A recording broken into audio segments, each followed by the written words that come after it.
Pardon my windblown hair, but I could not resist being outside for a couple of minutes. I hope you're all having a great week.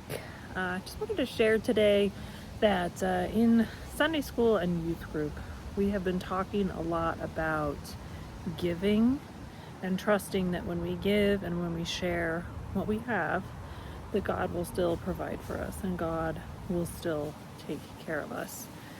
And amongst other things, we have been talking about the story of the miracle of the loaves and the fish, and how one important detail of that story is that Jesus didn't just magically feed everybody. He instead called his disciples and even others into the work and said, "You feed them."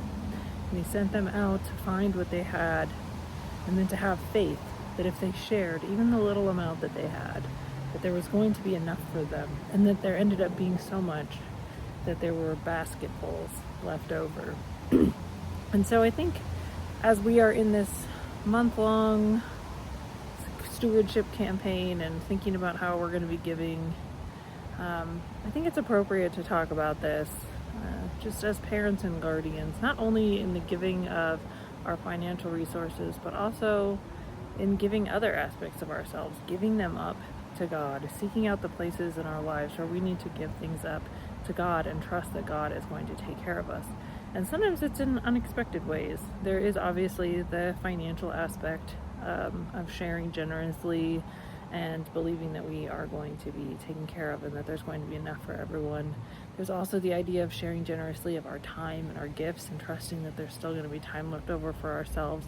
Sometimes it's actually, I think, for parents and guardians, when we are in this age group, sometimes I think it's even the reverse of that. Sometimes I think it's carving out some time for ourselves, giving ourselves 30 minutes or giving ourselves half a day and hiring a babysitter, giving ourselves some time to just be, instead of rushing around from one activity to the next and trying to have the house perfect and trying to keep everything in order, and trusting that if we give God that moment of rest, that time of Sabbath, that God is going to take care of us, that things are still going to get done, and that we are still going to be okay.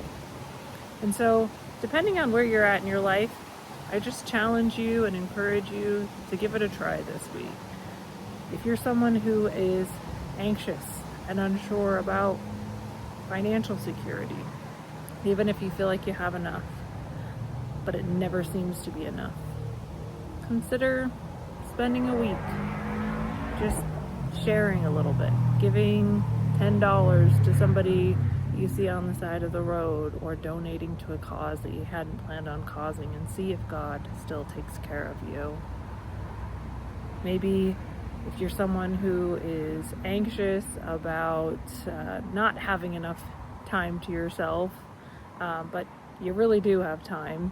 I've been in that place before in my life. Before I had 3 kids, I would have some spare time every day, but I didn't want to give any of it up. Maybe consider giving 10 minutes to give somebody a phone call for a week and check in on how other people are doing. Or maybe volunteer for something and see if God still provides for you and make sure that you have time to do the things that you enjoy. And if the shoe is on the other foot and you're a person who just goes and you don't feel like there's any time for you to rest, I challenge you to take a break. Give yourself a day off. Or if that feels like too much, give yourself a half hour off. Try this for a week or two and see if God doesn't take care of you. See if God doesn't get you through it, and that things don't get done and that things aren't okay. But wherever you're at, I just encourage you to practice giving things to God, whether it is your time in terms of giving more time, or your time in terms of returning to Sabbath, or giving more of your financial resources or less of your financial resources. If you're someone who gives too much to the point of causing harm to yourself, see if you don't give, if God still provides for the cause that you think that you are the one who has to single-handedly support. Wherever we're at, let's trust God and stay balanced. Have a great one.